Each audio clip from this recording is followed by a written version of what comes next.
Hey, hello. You're stuck in traffic with Wolf Gorlick. A couple-minute riff on IT and IT security. Today looking at vendor risk management, right? So sometimes the question is, well, wait a minute, I own this, but I'm compliant across this, so what do I do for this other component? What do I do for this thing that I don't own, right?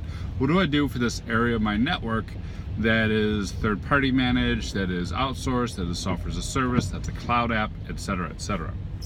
And of course, the answer is you have to have the same type of controls across areas. Now, the way you oftentimes do that is by directly implementing and assessing controls in your area and then doing vendor risk management in their area.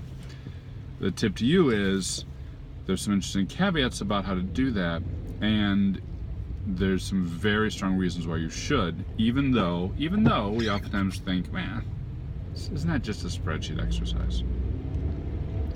So, let me start off by saying, it is a spreadsheet exercise. Don't make me raps poetic about Excel. You guys have heard enough about Excel. The fact is that you are sending off a questionnaire to that customer, and you are reliant upon them to answer that questionnaire. Now, oftentimes, especially if they're small, they may not know the answers. They may not know what's going on. They may not know the compliance standard that you're asking them to meet. Oftentimes, if it's very important to the organization, you may have extreme pressure to accept that they didn't give you the spreadsheet back, to accept that they didn't have the right controls, to accept, a insufficient answer to the risk management, right? You're like, wait, this vendor's bad. Now, two things about that. One is, I think even if it's considered just a spreadsheet exercise, it's still worthwhile. First, because there's a lot of things on my screen today. Because how's that any different than anything else, right? Well, wait, but Wolf, I'm filling the spreadsheet out for my own stuff, which is different because it's my own stuff. Well, friendly reminder, ownership is not a control. The security controls are control. The ownership of the particular device is not.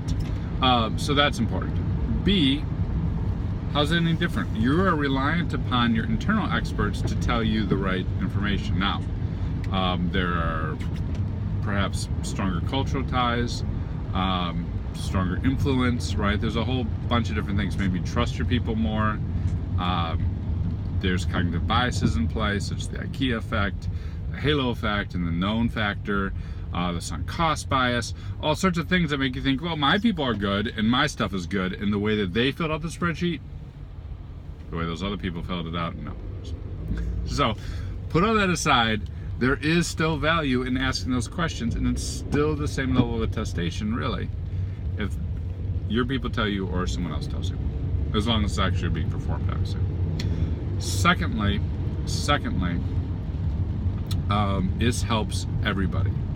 So oftentimes these days I get asked from the customer side, look, my customers are now asking me, hey, I've got to do this security stuff. Can you help us improve our security posture? My customers are now saying, we're not going to do business with you unless you meet the standard. Can you help me? Down the list. Vendor risk management, the first couple times, the first people to ask that company, it's painful for them. I know, I get it.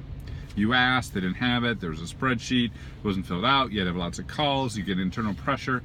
But think of it this way, you're doing the world a good thing, because the next person who asks is going to have a slightly easier job. And the third, and the fourth, and the fifth, and the 50th are going to demonstrate to that organization that yes, security is important and they need to be making a concerted effort to make a standard. And when you see organizations adopt security standards and raise their level, it's not because they're like, oh, security sounds like a good thing.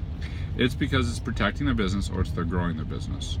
And vendor risk management from our side, asking the software vendor, is a great way to ensure that the software vendor ecosystem steps up and adopts stronger, more stringent security practices. That's it for me. What do you think? Am I out in left field? What's worked with vendor risk management? What hasn't? Hit me up on social media or comments. Have a good one.